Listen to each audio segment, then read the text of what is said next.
The work on the Game Boy was started in 1987, and it was led by Gunpei Yokoi, the head of Nintendo's Research and Development 1 team, or known as R&D1.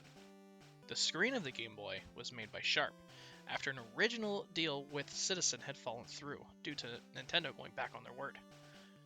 Sharp would make a dot matrix display that used a base of green and black, as it would keep the cost of the device down. The Game Boy was initially cancelled by then President Hiroshi Yamauchi on concerns over screen visibility, but Yokoi refused to give in, and he kept working on his project in secret.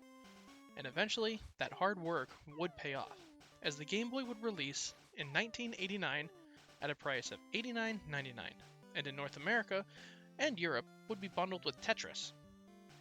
Originally, the Game Boy would have been bundled with Super Mario, but was decided that Mario would only appeal to kids, whereas Tetris would appeal to everybody. The Game Boy did very well against its competitors with its impressive battery life at 30 hours on 4 AA's and its cheap price point.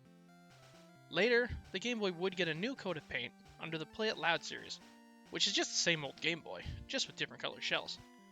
The colors it would release in would be red, yellow, green, black, white, and clear. The screen was still the biggest complaint, as it would commonly show movement blur and ghosting on fast-paced games, such as Metroid, or even some levels of Mario. However, in 1997, Nintendo would release the Game Boy Pocket. The Game Boy Pocket was a sleeker and more compact Game Boy, and Nintendo would also upgrade its screen. This one would be more black and white, and it would reduce movement blur and ghosting. It would use 2 AAA batteries, but only have a 10-hour battery life, a massive decrease from the original's 30. The Pocket, like the Play It Loud series, would also release in different colors: silver, red, black, clear, green, yellow, and blue. It would still not have a backlit screen, however. For that, in Japan only in 1998, Nintendo would release the Game Boy Light, which would be their first backlit Game Boy. It would use a blue indiglo light, kind of like the ones on the old watches you would see back in the 90s. It could be switched on and off for your better battery life, but would normally run from 12 to 20 hours on 2 AA's. We wouldn't see this release worldwide, as in 1998, Nintendo would release another Game Boy worldwide. This one, however, would not be backlit, but would finally allow us to see in color. The Game Boy Color, a fully colored screen that was much sharper, making it much easier to actually see what we were playing. And following the recent trend of Game Boys, the Game Boy Color would launch with multiple color options.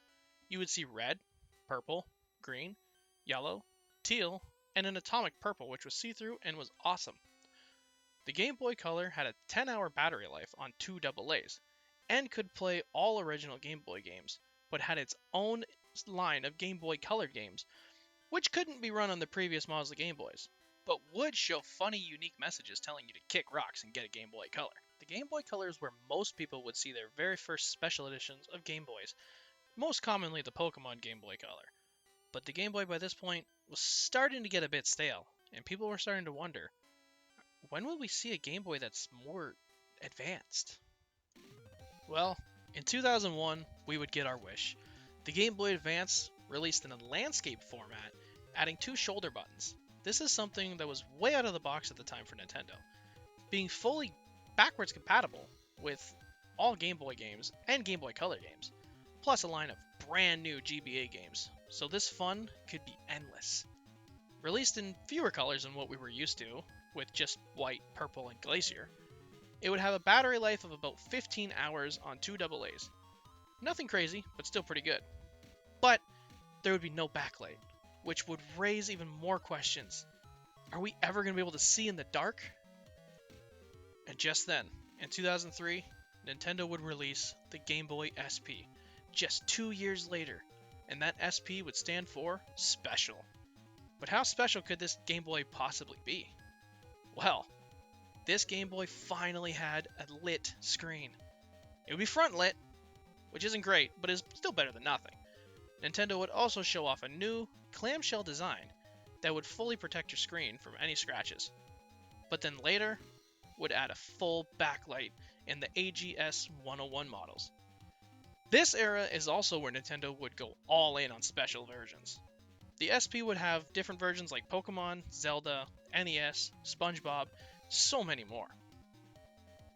Nintendo would also go in on remaking a lot of their NES and SNES games, which would find new life on the Game Boy Advance.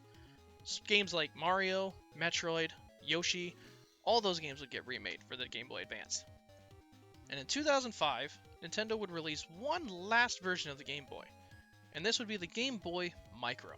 The Micro is the smallest Game Boy that had ever been made, but its screen was absolutely gorgeous. It may have even been better than the AGS 101 model. It was a complete novelty item, but was interesting nevertheless, but could only play Game Boy Advance games, which would hinder its ability to sell in the long run. The Game Boy lasted an extremely long time, with the original and the color that weren't even discontinued until 2003, selling a total of 118.69 million units, while the advanced line that lasted until 2010 had sold 81.51 million units, beating out the more powerful PSP.